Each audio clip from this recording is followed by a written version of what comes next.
of times when we think about suicide, alarm goes off in our head, thinking that every single time it's an emergency. If somebody says, I am suicidal, every time we think that person is in immediate danger. But that's not actually the case. Suicidal and I am suicidal can mean many, many different things. So we usually think it's going to mean I'm going to take my life today, but actually it could also mean it's easier to just stop receiving treatment. Or it could mean I wonder how long I have to stockpile meds. And these are things that you may hear people say on Just Answer or in other venues. But as you can see, I'm going to take my life today is really different than saying, I wonder how long I have to stockpile meds, because for one of these things, it's an immediate threat. And for the other thing, it's more of a contemplation. It's something that would take a lot longer to do, and it's not something that somebody would necessarily do today or put themselves in danger today. People can also think things like, there's no other way to end this pain, or it would be better if I was never born. She'll find someone better if I was gone. I'll shoot myself if I don't get the job. I don't care what happens to me. I have no reason to live. I wish I wouldn't wake up tomorrow. My problems are too big to solve otherwise. Everyone will be better off without me. Or I wish I didn't exist anymore. All of this content contains suicidal thoughts, and we would consider all of these people to be in some way suicidal.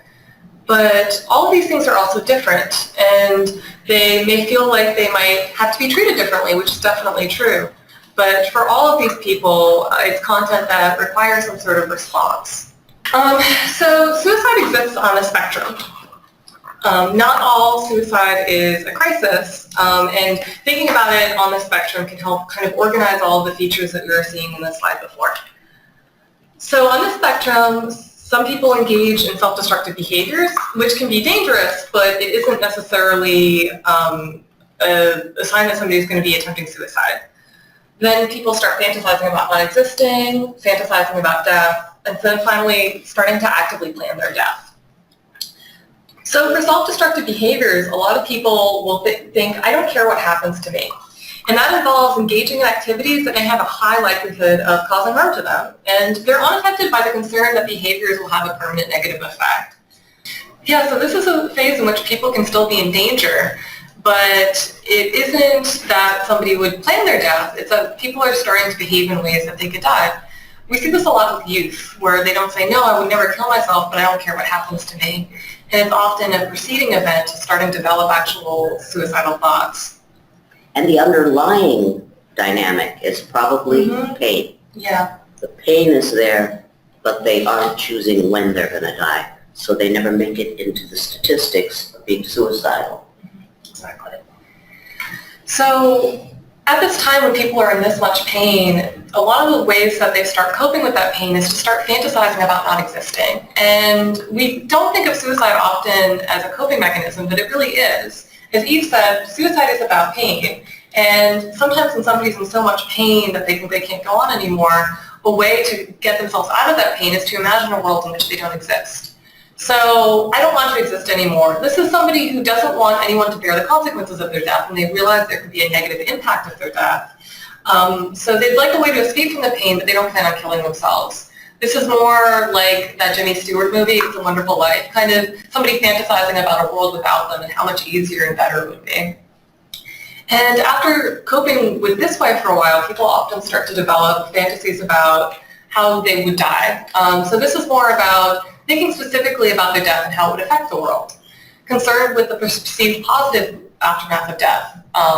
Not necessarily thinking about how they would die, but what their funeral would be like, that it would be better for people.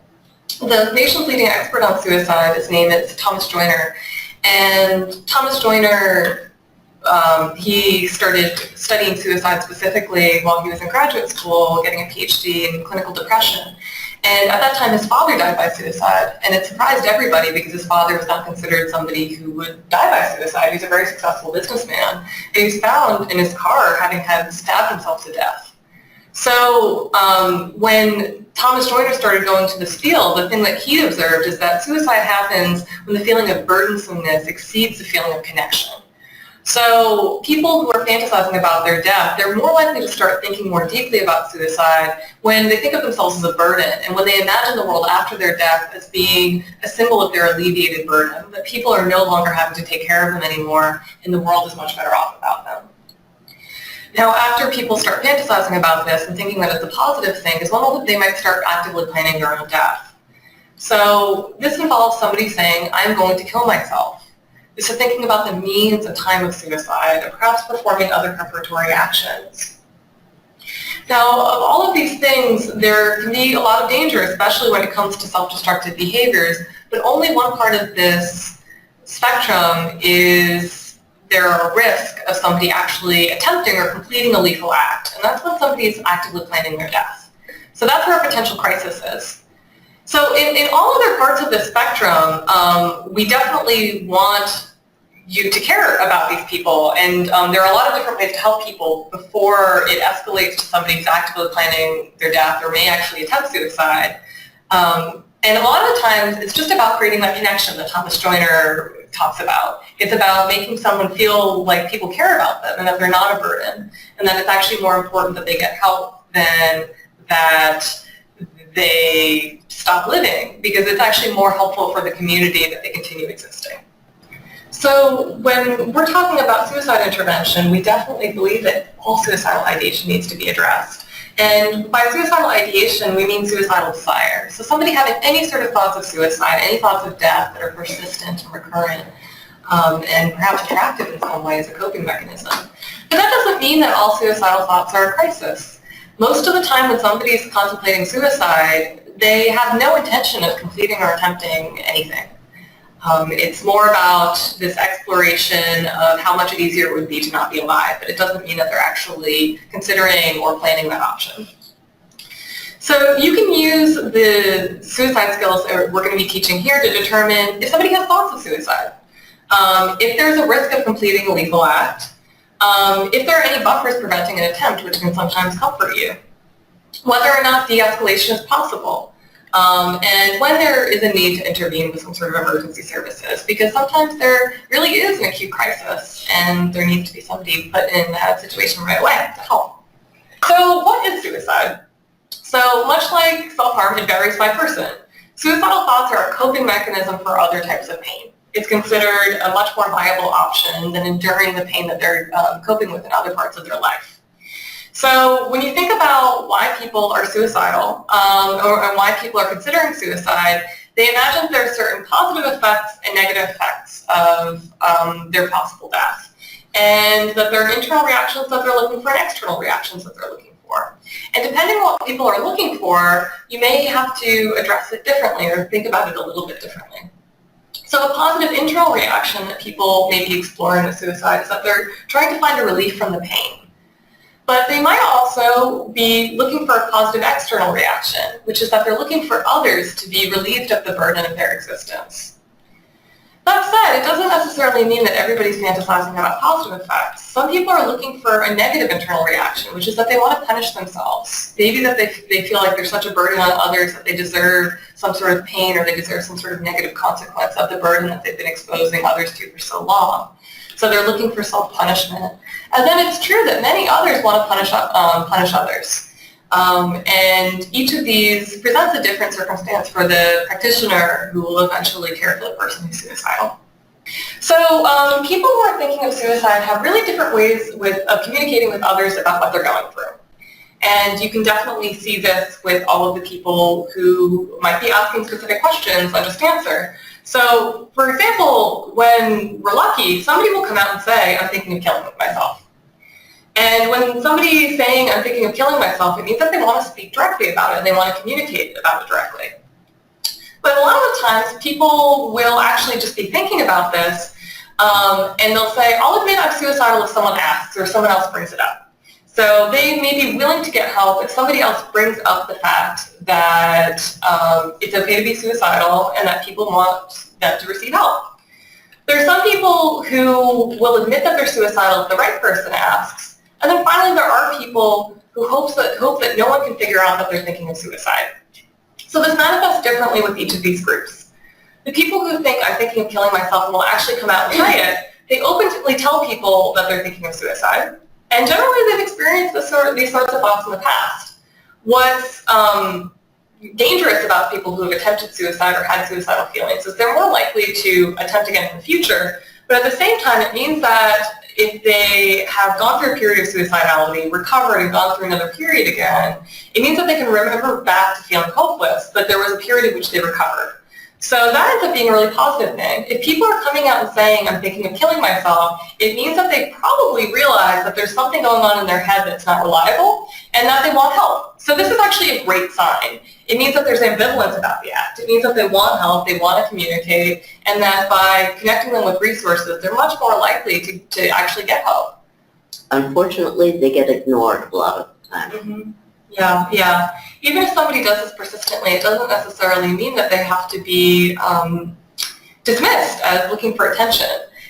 In fact, this is a sign that somebody endures this a lot and should be taken very seriously, because if they're not, it could result in a lethal act. But just whenever you see somebody saying they're thinking of killing themselves, it's good to try to connect them with someone else. This next person is thinking about suicide. So this person drops hints that they're thinking of suicide. They won't come out and say it directly.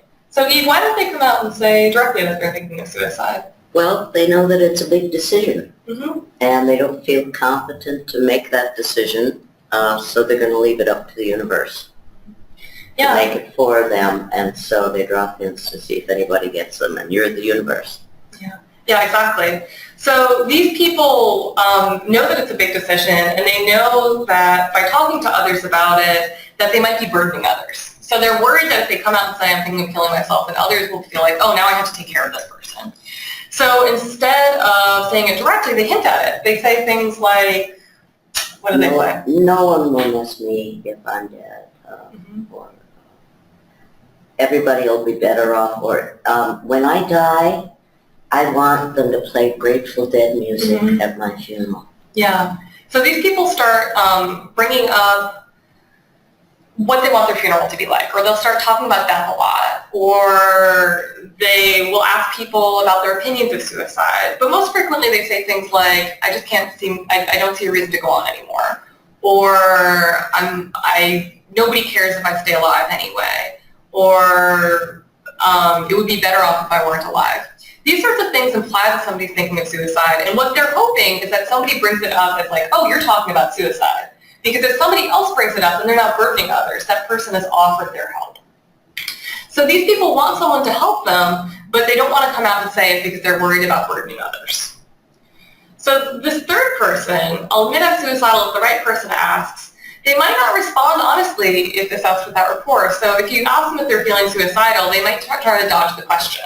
Or if you say, hey, I think that you want some help, they might say, no, I don't, but they still keep on indicating that they do. This is somebody who will test to see if a caregiver truly cares. So you might see somebody that you're really trying to help, but they keep on trying to dodge it while it still seems like they need it. This is somebody who's still suicidal, and you get that sense, you can tell with your gut that they're still suicidal.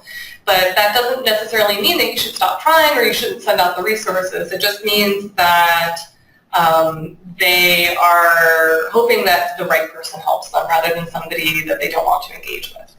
There's a distinction between this sort of person who you can ask, are you feeling suicidal? And they say, no, I'll be okay. I just don't see a reason to go on anymore. And they start dodging it, but they keep on giving you signs, compared to this next person who hopes that no one can figure out that they're thinking of suicide. They're desperately trying to hide suicidal thoughts. Sometimes there are still signs. There are often people that once tried to get help that was ineffective. So that third person, for example, if they were using JustAnswer, maybe you keep on engaging with them and saying, you need help, and they keep saying no, but then they keep posting more new content. This fourth person, if you try to send them help, they just disengage. And I like to put this person on slides because these are the people who are much more determined, and often these are the people who end up dying by suicide. And I think it's important to say that I know that everybody who is listening to this right now really wants to help people who are suicidal. And you're going to do everything in your power to help, given the protocol that is set up. But that said, it doesn't mean that we can save every single person. Some people die by suicide, and we're responsible for our effort. We're not responsible for the outcome. because a lot of people are very, very good at hiding those hints because they're so desperate to not have to be a burden on others. So if someone keeps on sending signs, keep on sending help. But if someone stops sending signs, there are certain points where you can't take responsibility for the desires and actions of others when you put all the effort that you can out there. But within the community, if somebody says that they're feeling suicidal, our first response may be to be extremely worried. But as I said earlier, suicidal thoughts most of the time are more trying to cope with this feeling of lack of connection with others. So if you respond by being incredibly scared or worried or showing a lot of concern, a lot of times that might have a negative reaction, right? Because this person is so worried about being a burden to others that if you respond really negatively and really worried, then they may feel like, oh, this is exactly what I was worried about. So as soon as somebody says, I'm feeling suicidal, the best reaction is to thank them for telling you. Say something like, I'm so glad that you felt you could trust me with this. Or, that's a big thing to be dealing with. Thank you for letting me know. I'm glad you told me. I want to know more about why you feel this way. So encouraging an open dialogue is always the best thing to do when somebody says they're suicidal, because that can let them know that you're somebody that they can trust, and then you're somebody who isn't upset that they heard this. They're somebody who wants to connect with you further. Your objective is to try to avoid all other immediate reactions. A lot of people, so you want to stay open to their perspective, and that's going to help you figure out what they're seeking, what sort of care they would like, and what sort of care they're avoiding, because so many people are worried that you're going to immediately call 911 and send them to a hospital. But a lot of people will feel like the best thing they can say is, I'm so sorry to hear that. But I'm so sorry to hear that has this kind of negative connotation of, this is a really, really bad thing that you're dealing with, and I didn't want to hear this. But if you say, thank you for sharing, that lets them know that they made the right decision. And that you're not frightened. Yeah. They are so afraid of frightening.